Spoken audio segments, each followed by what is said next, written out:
we do keep a sort of Sabbath. First of all, the Sabbath is time with God. It's time resting with God. Okay? Jesus was called out for working, quote unquote, on the Sabbath. Him and his friends, his disciples, would be walking somewhere, not obeying the law of like how far you're supposed to step outside of your home. They would be traveling on the Sabbath, and as they're walking, they would be near the edges of a field of grain. So they would run their fingers through the grain and be pulling off the heads of the grain, which was legal. You were supposed to leave the outside edges of your fields for people to be able to eat.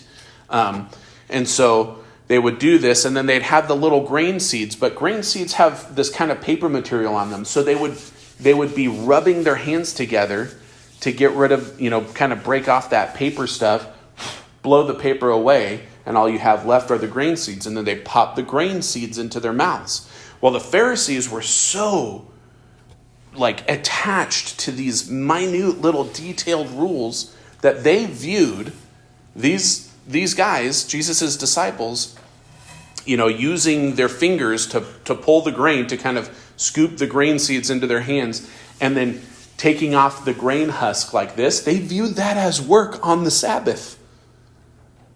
Isn't that silly? That's like saying that when you shred your cheese on the Sabbath, you're doing work and violating God's commandment. That's how minute of a detail that is. Okay?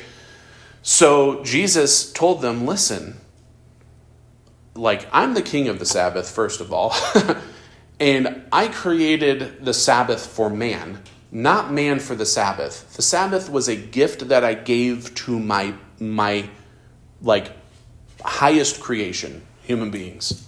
I didn't create Sabbath and then go, here, Sabbath, here are a bunch of people who have to observe you. Does that make sense?